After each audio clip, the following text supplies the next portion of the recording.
Hi, everyone. I would like to give you a warm welcome from Lincoln Land Community College. We're located in Springfield, Illinois. To some of you, it may be Central Illinois. And we're happy to provide you some insight on our community healthcare worker project. Lincoln Land Community College, adult education, we service up to 600 students per year, 300, approximately, I estimated 300 ESL and 300 HSC. We're excited to be here. We service also a 15 county district. So my name is Jamil Steele. I am the director of adult education here at Lincoln Land. I have over 25 years of experience. I've worked on the state level as well as I've worked within multiple colleges within the system. And I like to say before WIA, and through WIOA, which is the Workforce Innovation Opportunity Act. So at this time, I'm going to also give opportunity for my co-presenters to present themselves, introduce themselves to you. Hi, I'm Sue Alexander. It's good to be with you today. I'm the ESL coordinator at Lincoln Land Community College. And hello, everybody. My name is Mary Beth Hentrick. I am the transitions coordinator here at Lincoln Land Community College. Okay, without further ado, we'll go into our presentation. We want to give you a brief overview of a program that we pilot in FY21, our community health worker program. And we're going to give you a little bit of history about this program, how it was formed, and also how, not only how it was formed, how we piloted, how we implemented, and the outcomes. So I was approached by a community contact that I have about a large population of Guatemalan immigrants in Springfield, and they had a lot of medical needs, and they weren't being met. So this man's name is Julio. He approached me and said, you know, is there some way that we can get someone into the community to work with these people that is bilingual, that can help them with their healthcare needs? And at that time, Jamil had just started at Lincoln Land, so I took him into Jamil's office and we talked about the community healthcare worker program, which we didn't know a lot about at the time, but we were just we just wanted to somehow you know, have someone in the community and take some of our ESL students that were already bilingual and get them trained so that they could help the needs of the community. In particular, at that time, it was this Guatemalan community, but we realized that this person could work, or several people could work if we could get different languages in their communities to help their communities with healthcare. So Jamil, do you want to add any more to that? I can add a little bit to it. Yeah. So basically, when we arrived at Lincoln Land and the community partner approached us from, he worked for SIU Medical Center, school down here in Springfield. We did not have a community healthcare worker program, but I originally came from a college that did. The college that we reached out to that college. That was Malcolm X College, one of the city colleges of Chicago. And they actually work in the healthcare district, and they have a community health worker program there, Bridge for adult education students. So basically, you know, a lot of us have a lot of initiatives on our plate. And so there's very little room to reinvent the wheel. So one of your partners throughout the state has a program. My advice to you is to reach out to them. And most of the time they were, my former colleagues at Malcolm X, they were very willing to sit down with us and show us how they mapped out their program and give us some best practices to implement the program. So we reached out to them as well as we brought our community partners on program with this. And like Sue said, the target was a Guatemalan community here in Springfield, who for various reasons have a distrust of state and health agencies because some of them are undocumented. So basically, the ideal that Julio came to us with says we create this healthcare educator or community advocate that's from the community that can go in and speak the language of the community, knows the culture of the community, and encourage them to take advantage of health, to improve their health literacy. And you know, that's important now. There's no secret that we're all in a pandemic. So it's very important that individuals from all communities are aware of the best practices and what's offered to them, and to understand how to get health care resources that are available to them. So we also had an aha moment in this whole process. Not only do we serve the Guatemalan community, but we serve multiple immigrant communities. Sue, you want to describe some of the other immigrant communities? Yeah, we have a large French-speaking African population in a nearby community, in a nearby town. And so that is another need. You know, and then little pockets of different communities, Burmese communities, Chinese communities, Arabic speaking communities. So, you know, we could see that if we could get students that were bilingual and could speak these languages, that the CHW would really be an asset to those communities. And then we also had another aha moment that this training will also be great for our HSC students. Many of our HSC students come from marginalized communities and underserved communities as well. So we could fulfill the mission of WIOA by servicing those individuals with barriers to employment, barriers to healthcare, and to provide integrated wraparound services for those populations. So we became very excited. This grew from a conversation to actually a pilot. So we were excited about it, and we were just, as we began to put the pieces together like a puzzle, partners started to come to the table.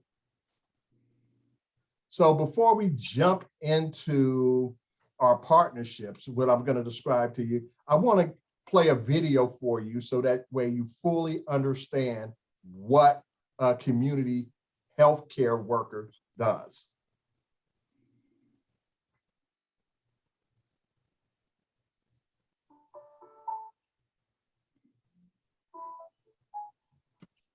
So Jamil, we're not able to see that video. You'll have to reshare your screen. Oh, you have to reshare? Yeah, to that video on your browser. Gotcha. Do you see the video now? Yes, we do. Okay. And then I would make sure your volume's all the way up. All right, we will do that.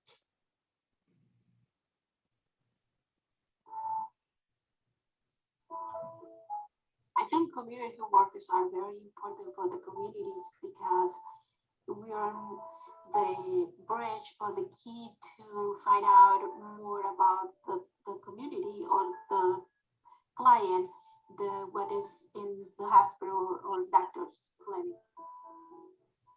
My father was diagnosed with diabetes when I was young. I started being volunteering in Nebraska in 1995 and helping these people with diabetes taken to the doctor. I told him, I said, why you don't move here so I can help you? Because I'm helping others, why I cannot help you? And he said, sure. But he moved after his parents passed away. And that was in 2005. And when he came, it was too late. He came in September 5th. And September 7th, I took him to emergency room. He was with convulsions. He lost his memory. He don't remember me. I was in charge for him until he passed away in April 1st this year. It was very painful for me to see him suffering when he was a very happy person and a strong, independent. I've been diagnosed with diabetes last year in September. I'm taking care of my diabetes and I know how it's to take care of yourself. So it's why sometimes you need to be in that situation to understand others and to be more involved with the community and care more. So I don't want nobody to suffer the way my father suffer. I want everybody to be healthy. That makes me more strong to help more people. I met Belen 2 years ago. She came to the office, and that's when she came with her leg infected because the blood sugars was very high. Primero fui a la clase que daba Mari. Nos enseñaba cómo comer, cómo ver, cómo cuidarse los pies. Ya después ella me hizo una cita con la doctora Kelly para que me checara lo del azúcar. La tenía como a 500. Y ya ahí me estuvieron atendiendo, pues. After her first visit, I follow up with her to be sure she was taking care of that issue. And I found out that she wasn't financially, and we look for different resources that we can help her to be sure that she's going to be established with medical home. Me abrieron toda la pierna con la diabetes. Y no me cuidé. Duré como en el hospital 3 meses abierta la herida. Cuando me acuerdo me siento, no sé cómo. Porque ya andaba aquí sola. Ella me apoyó, estuvo conmigo. I'm going to check your sugars, and we need that one. Right now, she's doing better. I visit her twice a week, or sometimes I go there, check her numbers, and wait until she eats, and then I check her again to be sure the numbers are working the right way. Me gusta porque es amable, me habla con cariño. Pues es una persona que nos cuida, por ello estamos aquí. Si no, pues ya no sé qué hubiera pasado conmigo.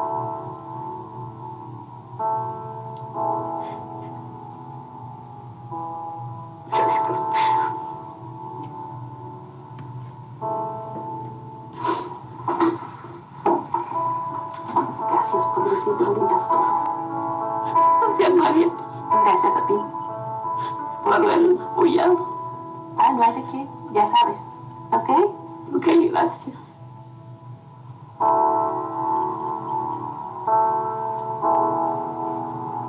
It's about community, friends, and family. If you care and everything is from your heart, I think you can be a very good community health worker.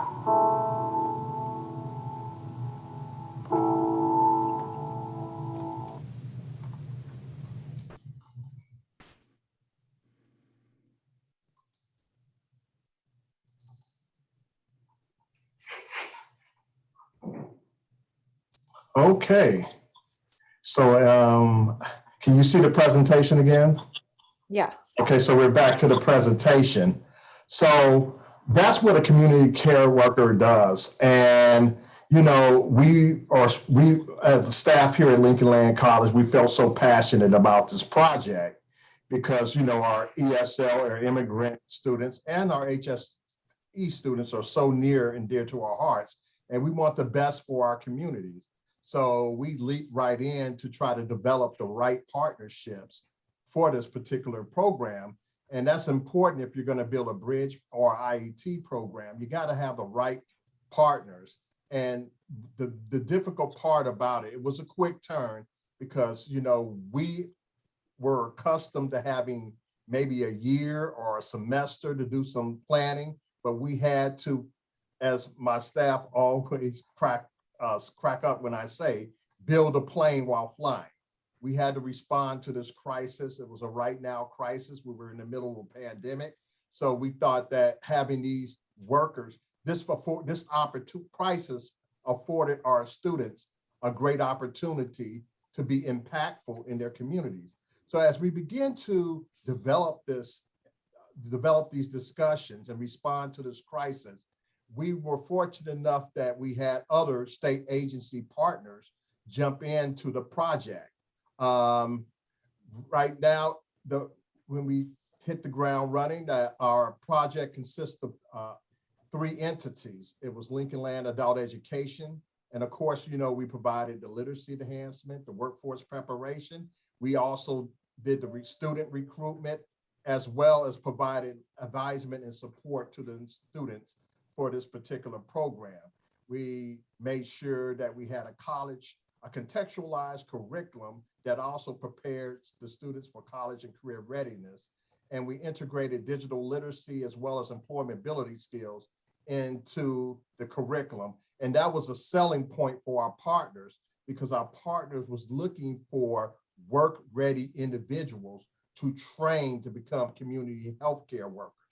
So our 2 partners, one is the Illinois Public Health Association, or the acronym is IPHCA, and the other partner was the Illinois Primary Healthcare Association, IPHCA, brought different strengths to the table and different resources. So the Illinois Professional Health Association also had a partnership with AmeriCorps, and they were bringing internship opportunities for our students, because in order to be trained as a community healthcare worker, you have to have a hands-on mentorship as well as clinical training experience. They also brought the CHW curriculum and training to the table, which is a 40-hour training where our students could actually participate in it while they're completing their high school equivalency or learning the English language. Now, IPHCA was the employment partner. They was going to be at the end of the trail, and they are going to provide our students with not only workforce advisement but also job placement. So when we created this in mind, we first started off with a framework for a bridge program for the community healthcare worker that will feed into an eventual integrated education training program. Our goal was to start off with an 8-week bridge course in fall 2021. We were going to recruit from advanced ESL and HSE students and help them, prepare them through a contextualized curriculum for the integrated education and training, or the IET process. So with the pre-bridge or the bridge, we covered topics such as medical terminology. They were working on a contextualized curriculum that was created by one of our partners, the IPHA.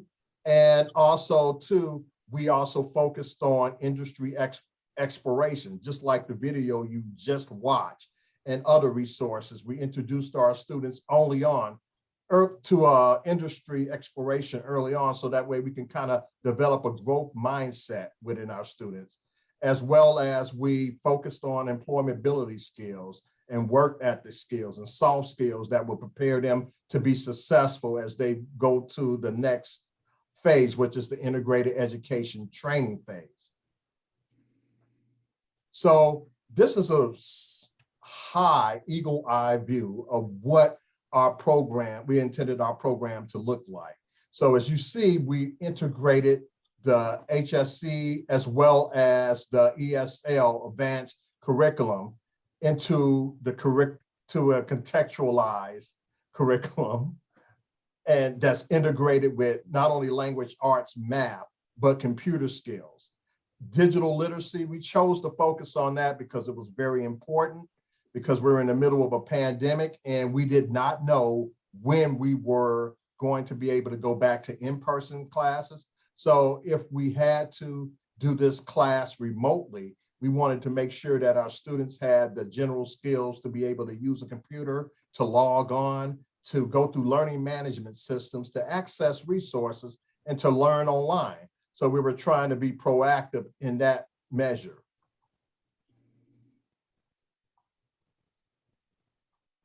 So phase 2, which is what we consider to be the IET phase, we were intending for our students to be able to participate in the community healthcare worker training in the mornings from 9 a.m. to 3 p.m. That would consist of not only in-class work, but this was a hybrid class where students had an option 1 day a week to do work remotely, because we understood that a lot of our students had childcare issues as well as transportation. And some of them are working, so they have work schedule issues as well.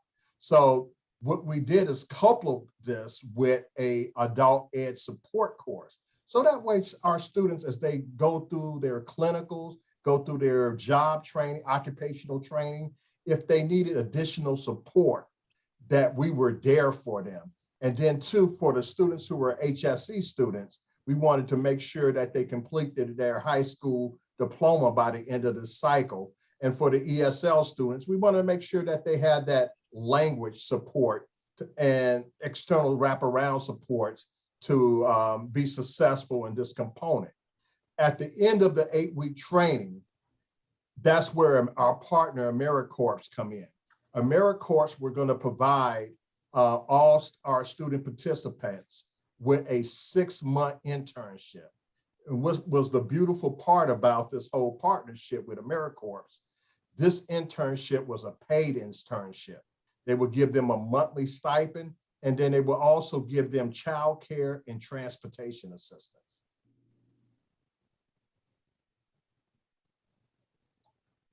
So the whole goal of this was to complete all this within one academic year.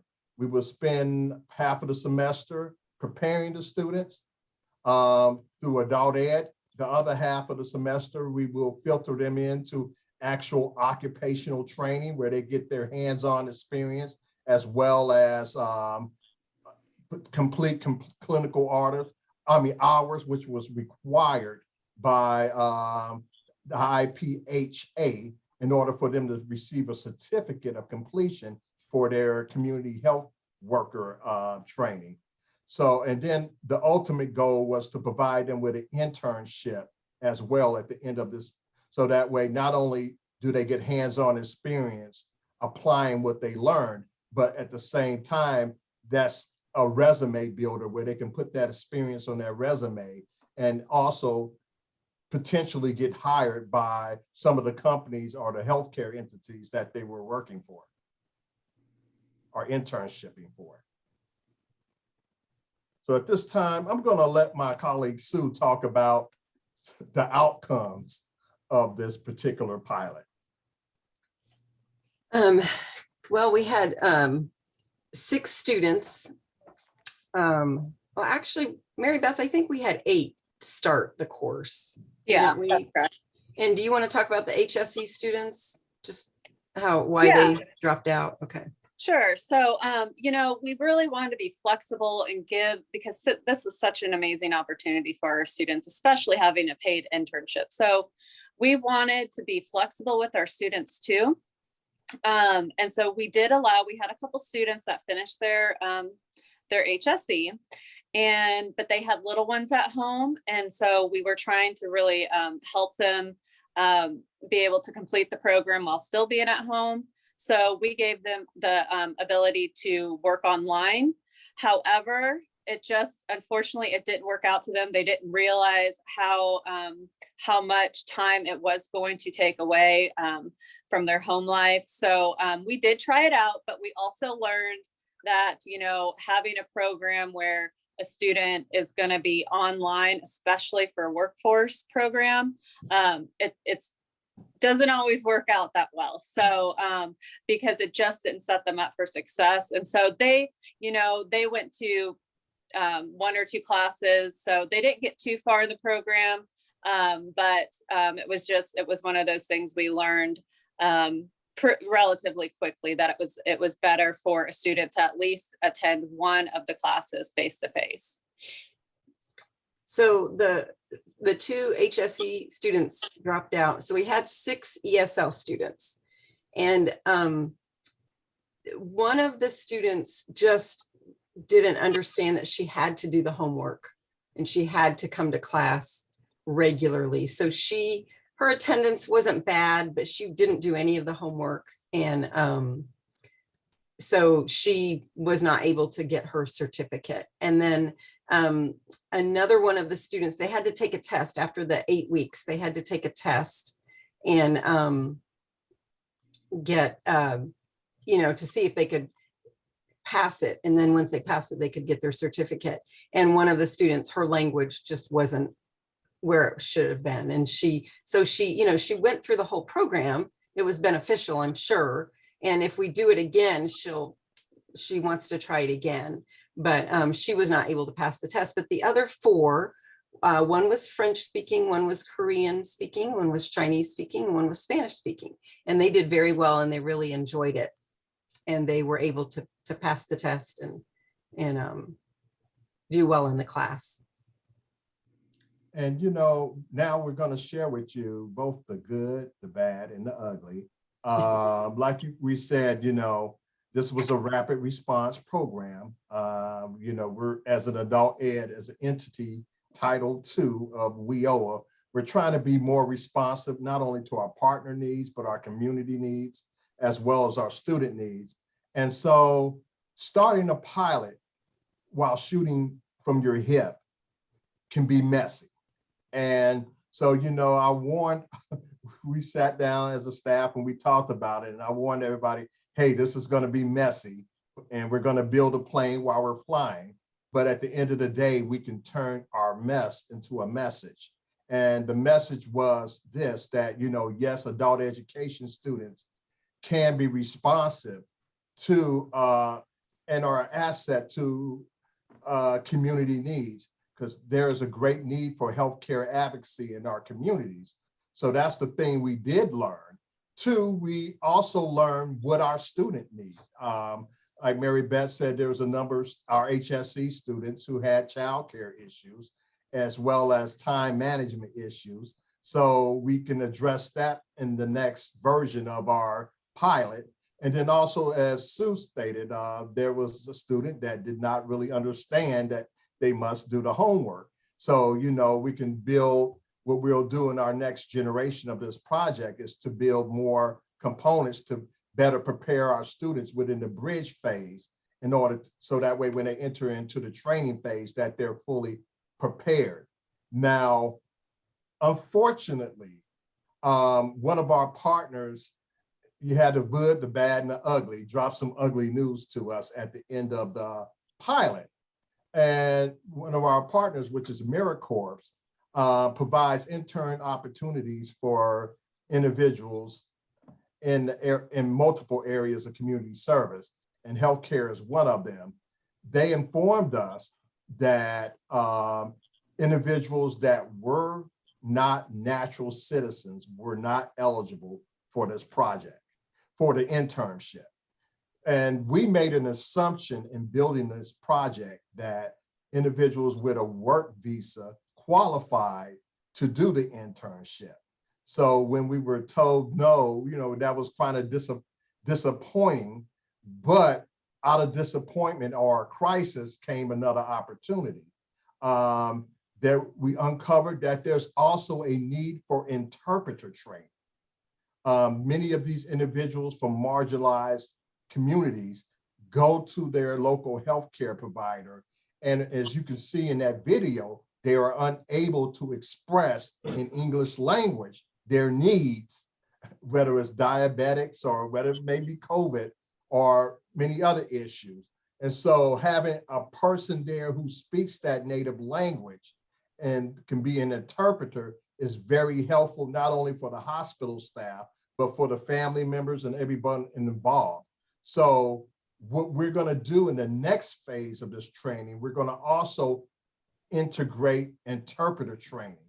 There's a IPH sponsors a 40-hour interpreter training program. So we'll build that in on top of the community healthcare worker. This is a very much needed field. Then there's plenty of contract work that individuals can get, making from $25 an hour being an interpreter for patients or communities that need that interpreter in healthcare situations. Also, too, I'm exploring right now. This is I believe what's called an ICAPS 1, a non-credit model. I'm exploring moving this to a credit model. I'm working with our deans here at Lincoln Land Community College, our dean of nursing, our dean of healthcare, and trying to see how we could build up the rigor of this certificate, or either make an on-ramp for individuals to have credit attainment. So for example, if an ESL student goes through this program, gets certified as a community healthcare worker, and or either an interpreter, these are non-credit certifications. But if we can build an on-ramp, this would be a good opportunity for these individuals to obtain an associate's degree in human services, or either a pathway into social services as well. So I'll explain to us what our next steps is. We're going to continue to evaluate this process. That's the thing about doing pilots, and I call it design, well, the industry calls it design thinking.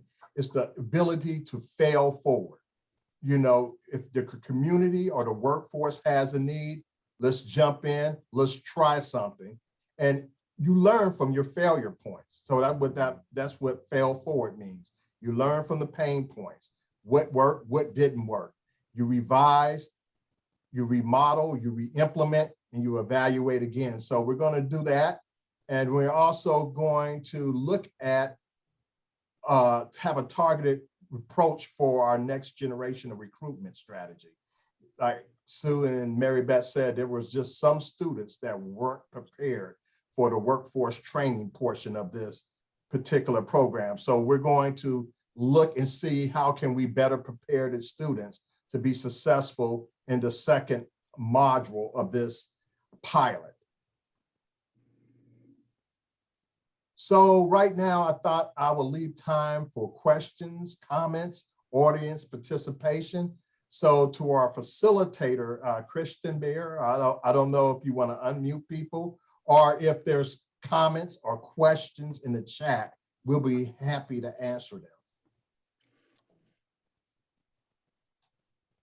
So people can unmute themselves, so feel free to unmute yourselves and ask a question. Now is the time. And we do have some questions in the chat that I think we have answered a little bit. So Mary would like to know, are students able to do an interpreter internship at Memorial Hospital to practice their interpretation skills?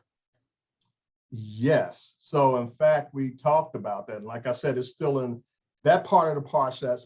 Pilot is still in development, but our partners, that's why it's so important to have partners. Our partners at IPHCA, the Illinois Public Health Association, they are the ones that have a constant ongoing relationship with Memorial Healthcare. So yes, once these students in this next generation of the pilot have been trained and vetted for interpreter training, yes, they will have an opportunity to either internship at Memorial Healthcare, or if Memorial Healthcare wants to do something more stronger, like such as a direct line for employment and recruitment, we will be happy to partner with them as well.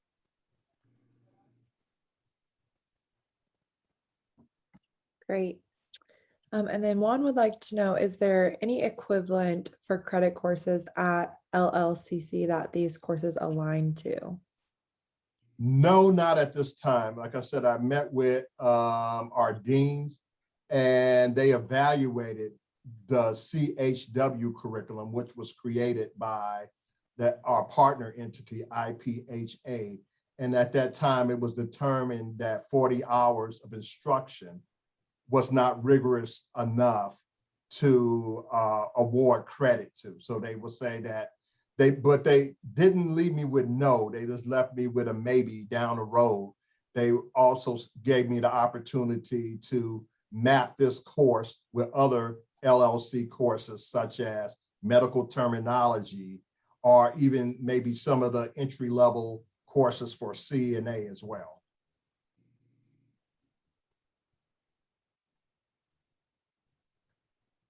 There's another question here related to looking beyond the CHW role, knowing that that's a fairly low paying wage, right? Asking, have you guys given thought to how to help people from that move on to more of a life sustaining wage, a higher paying job, associates, bachelors, et cetera? Is that part of your plan as well? Yes, so like I said, when we create the next generation of the integrated education training model, or ICAPS model, we're going to pursue the credit model. So I would like for all of our students who get the non-credit certificate to be able to have an on-ramp to obtain credit and enter credit-bearing pathways, such as obtaining an associate's in human services, or either pursuing a bachelor's degree in social services as well. Wonderful, thank you.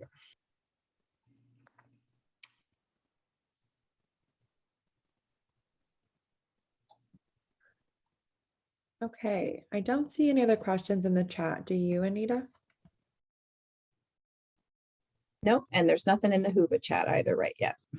But I can address a couple of questions that was given in the Whova app.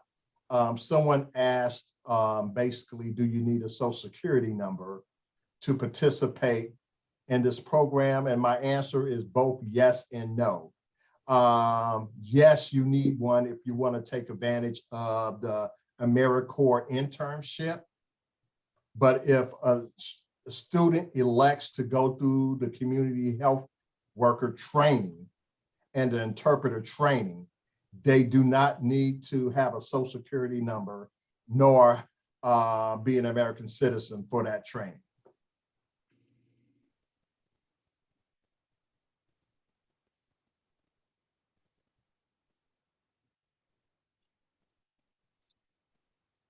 Great. Okay, well, if there's no more questions, that's all that we have. We also invite everyone participating. Our email addresses is on the presentation. And I know that as usual, after the Forum of Excellence is over, they will post the presentations to the Forum of Excellence website.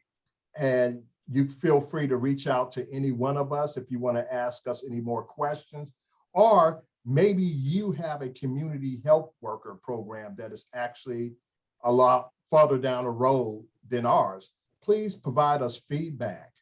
We definitely would like to get feedback as well, because we're just trying to do our best to integrate best practices so that way we can build successful pathways for our students.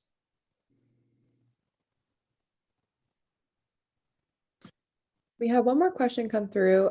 University of Georgia has a professional interpreter in education certificate. Are you planning to have it? No, but now that you put it in the chat, I am going to definitely look it up. And if it's feasible, definitely integrate it into our next generation of our programming. Great. That's why the Forum Thank you, Carmen. That's why the Forum for Excellence is so great, so we can all collaborate together and, you know, be made aware of new things that are out there and new practices that we need to put into place. So I wanted to take this opportunity at the end of the session to thank Jamil Sue and Mary Beth from Lincoln Land Community College for your presentation today. Very insightful. And I wanted to also close us out with just reminding everyone that you can rate this session within the Whova app. So be sure to give us that feedback. You can rate the session, and then Jamil, they put in, I believe, in the chat something for you. Okay. I want to remind everyone that you can rate this session, and then that our next session will start at noon. So I think we are ending early today, so not too long of a break for lunch, but we will give you back about 15 minutes. So you'll have about 45 minutes till the next session. And then if you have any further questions after we log out of this Zoom link, you can put those on the Whova app, and we will get those to the team here and address those. So any final remarks, Sue, Jamil, or Mary Beth? Just thank you very much Yes, for thank you. the Thank you. opportunity. All right, thank you so much, everyone. We'll give you 15 minutes back to your day. Go outside, get some fresh air, maybe eat a little something, and then we will see you back for the next breakout session at noon. Thank you very much. Thank you, everyone.